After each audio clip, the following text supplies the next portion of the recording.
Lockdown सुरू आहे आणि कुठल्याही प्रकारचं हॉटेल वगैरे चालवायचं नाही असं माननीय कलेक्टर साहेबांचा आदेश आहे। त्यानंतर हे हॉटेल चालू होतं म्हणून त्याच्यावर कारवाई केलेली आहे। सर याच्या अगोदर बी अशी काय कारवाई आपण करण्यात आली असं करून याच्या अगोदर ज्या वेळेस कोणी असं भेटलंय लॉकडाऊनच्या काळात त्याच्यावर कारवाई झालेली आहे।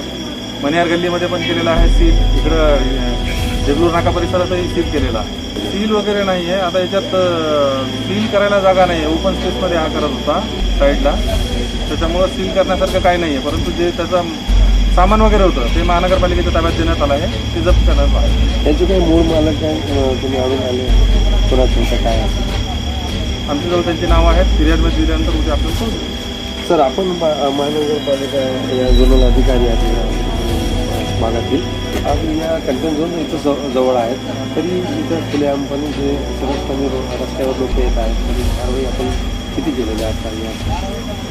आपण बरेचसे लोकांना नागरिकांना आपण सांगितलेलं आहे की प्रशासनाचं सहकार्य करा आणि जे गोष्टी बंद आहेत ते तुम्ही चालू करू नका। पण बरेचशे वेळेस सांगून सुद्धा याची चालू असल्यामुळे आम्ही आणि इतवारा पोलीस स्टेशनच्या सहयोगाने त्याच्यावर कारवाई केलेली आहे आणि त्याचा माल पूर्ण जप्त करून महानगरपालिकेमध्ये आम्ही जमा करत आहोत। सर आज असा एक अनेक वेळ आपण कारवाई केलेली आहे, ज्या हॉटेलाला किंवा पाणी शॉप असतो त्याला सील केल्यात आले, परंतु आज बी ते चालू आहे त्याच्यावर आपण काय करणार?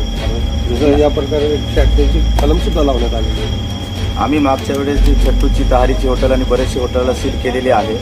आता सुद्धा आम्हाला कुठं माहिती भेटली तर आम्ही अवश्य त्याच्यावर कारवाई करणार आणि लोकांना नागरिकांना आम्ही असं आवाहन करतो की जे गोष्ट प्रशासन नको म्हणते ते तुम्ही चालू करू नका, अन्यथा तुमच्यावर अशीच कारवाई तुमच्यावर बी होणार नाही। अशा लोकांचं माहीत आहे की सर्व दुकान चालू झाले, लॉकडाऊन उठलं काय की आज चालू होते त्याचाही फायदा घेत आहे। आम्हाला जशी काही माहिती भेटणार आहे आम्ही त्याच्यावर अवश्य कारवाई करणार। म्हणजे किराणा दुकान असो अत्यावश्यक वस्तू कोणतेही रात्री प्रशासनाने नियमाप्रमाणे जे चालू करण्यासाठी आदेश केलेले आहेत त्याच्या व्यतिरिक्त जे कोणी चालू करेल त्याच्यावर आम्ही कारवाई करणार। सर आज माल काय काय जप्त करण्यात आला आज काय जे माल तिथं अवेलेबल होतं ते पूर्ण माल आम्ही जप्त केलेला आहे। आता त्याच्यामध्ये जी यादी आहे त्याच्यामध्ये पूर्ण त्याचे भगोने त्याचे जे खुर्च्या जे टेबल होते ते पूर्ण आम्ही जप्त केलेले आहे। हे पहिली कारवाई आहे का महापालिका पोलीस प्रशासन महापालिकाची? नाही, ह्याच्या अगोदर सुद्धा आपण कारवाई केली आहे, बरेचसे आपण त्या एरियामध्ये हॉटेल बिटेल सुरू केलेले आहे।